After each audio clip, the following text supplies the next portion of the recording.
Hola, bienvenidos a Esquina Literaria. Soy Yolanda Miranda y les estoy compartiendo la lectura de este libro, Los Rockefeller. Estamos en la cuarta parte que se llama Los Primos y vamos a continuar. Parte de la historia que pasaba, como se vería, era el hecho de que la generación de su padre había mantenido un compromiso especial con el hombre que ostentaba el apellido dinástico, y ahora Jay aceptaba con un sentimiento positivo ser el cuarto John D. Rockefeller, aunque ello no cambiara el camino independiente que había elegido, aunque sabía que los hermanos lo consideraban candidato ideal para incorporarse a la dirección de la Suite 5600. Al regresar de Tokio no fue a Nueva York, sino a Cambridge.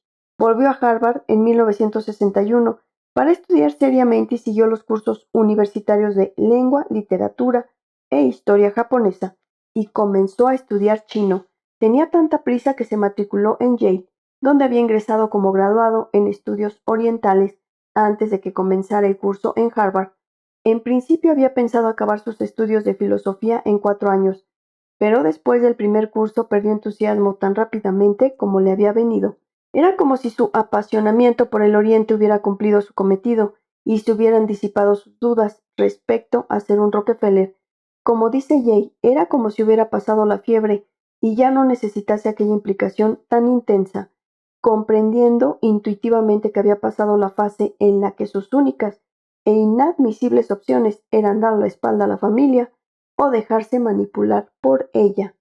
Buscó otros modos con los que su condición de Rockefeller satisficiera sus propias necesidades, hacer algo que valiera la pena, según sus propias palabras, si no por la humanidad, en la mejor tradición rockefelleriana, al menos por él mismo. Como buen ejemplo de lo que a principios de los 60 se denominaba juventud comprometida, Jay había escrito, durante su estancia en Japón, un artículo para Life explicando las motivaciones de la inquieta juventud radical japonesa. A su vuelta de Harvard, Jay fue nombrado por la administración Kennedy miembro del comité asesor del nuevo Cuerpo para la Paz. En deferencia a mi tío Nelson, me había inscrito como republicano, porque lo contrario habría sido para él políticamente negativo, pero voté por Kennedy y me consideraba integrado al movimiento, aglutinado en torno al Partido Demócrata.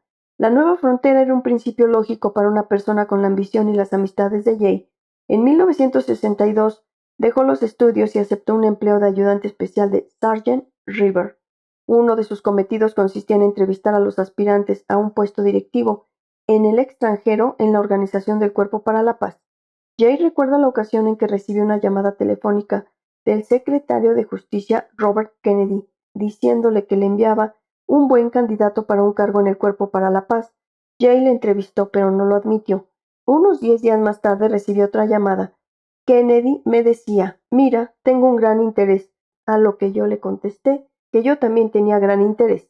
Quedamos empatados y fue el principio de una buena amistad con Bobby. Para un joven profesional como ya por entonces Jay había comenzado a considerarse a sí mismo, el Cuerpo para la Paz era un contexto ideal. Los asuntos se movían rápidamente y lo mismo sucedía con los ascensos y las carreras. Desde mi estancia en Japón siempre había fantaseado con ser el primer embajador de Estados Unidos en la República Popular de China. En la República Popular China, a tal punto que estaba profundamente convencido de que se haría realidad. Dejé el Cuerpo para la Paz y entré en el Departamento de Estado para adquirir experiencia real en asuntos exteriores. Aquello era en 1963. Durante varios meses trabajó de ayudante especial de Roger Hilsman y de tercera cabeza visible en el Departamento de Indonesia. Mi trabajo consistía fundamentalmente en arreglar el escritorio de Hilsman todas las mañanas, ordenando los telex secretos y todo eso. Cuando Lyndon Johnson destituyó a Hilsman por no mostrar suficiente entusiasmo por Vietnam, Jay tuvo que enfrentarse a una decisión. Podía optar a una carrera en asuntos exteriores. Las relaciones de su padre en el departamento se lo garantizaba, pero habría sido comenzando a un nivel más bajo de que a él le interesaba, y al mismo tiempo no le procuraría el placer de haberlo conseguido por sí mismo. Su aspecto de actor de cine le convertía en uno de los solteros más solicitados de Washington de la época. Vivía en un lujoso piso urbano en Volta Place, con piscina climatizada, y siempre se le veía en las fiestas, acompañando en su XKE a atractivas jóvenes, pero no acababa de encontrarse a gusto en la capital. Él era demasiado Rockefeller. Le atraía el mundo de la política y quería convencerse a sí mismo de que no era el mismo mundo de su tío Nelson, sino el de la política moderna de los Kennedy, que había transformado la sociedad de Washington, dando un toque existencial a toda la maquinaria y a la vorágine de influencias y poder personal que se desenvolvía en las esferas oficiales y sociales. La política era ya un mundo mejor descrito por Norman Mailer que por Joseph Alsop, un terreno ideal para cualquier joven con ambiciones, capaz de elegir como él entre una embarazosa serie de buenas oportunidades. Jay decidió que le gustaría regresar algún día a Washington después de unas elecciones. La cuestión era por dónde empezar. Se daba cuenta de que era necesario apartarse del eje Nueva York-Washington, geográfica e intelectualmente, si no quería tropezarse constantemente con su familia. Había aceptado unirse a su padre como depositario de la Fundación Rockefeller, pero aquello era una conexión interesante, tanto familiar como financiera, más que una auténtica responsabilidad. Mientras reflexionaba al respecto, un antiguo amigo del Cuerpo para la Paz, Charlie Peters, que después sería director del Washington Monthly, le sugirió que se fuera a Virginia Oeste, en donde la región de los Apalaches se había convertido en algo simbólico como resultado de la cooperación entre Michael Harrington y los Kennedy. Peter consiguió que Jay tomara un avión y viera aquellos campos de soldados, que le causaron gran impresión, pero también estaba pensando en trabajar en la comunidad mexicanoamericana de California del Sur. Voló a Los Ángeles para ver el barrio. Él mismo explica su reacción. Mientras volvía en el avión hice una lista reseñando los pro y los contra de ambas regiones. Virginia Oeste, Los Ángeles, algo muy Rockefeller, ya sé, pero en mí no tan frecuente. Los dos lugares eran adecuados. Ambas comunidades se enfrentan a tales problemas que cualquiera que se dedicase a resolverlos como él se proponía se haría notar enseguida. Pero el hecho de que los habitantes de Virginia Oeste, el 31% de los cuales eran estadísticamente pobres, hablaran una lengua lo más parecido a la suya, fue el factor decisivo. Adoptó aquella decisión antes de que se crearan las OEO o la Vista, ir a Virginia Oeste con un propósito honrado que no mereciera el calificativo de politicastro norteño.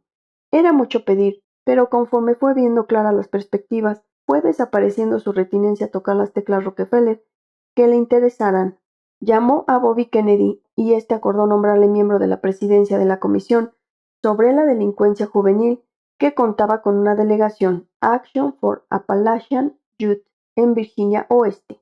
Llegó a Charleston en 1964 y se encontró con un escritorio esperándole en un edificio oficial del estado, pero el futuro que él ambicionaba dependía de estar entre la gente, y eligió una zona a 90 kilómetros de la capital del estado, Emmons County, donde, según sus palabras, solo 13 de las 256 familias del pueblo no estaban en paro o trabajando sin sindicar en cuchitriles. Como vivienda se compró un remolque que aparcó allí para poder trabajar más tiempo y más a gusto, sin despertar las sospechas que esas gentes de la montaña suelen sentir por los funcionarios republicanos y los agentes del fisco. Espero que les haya gustado la lectura del día de hoy de este libro, Los Rockefeller.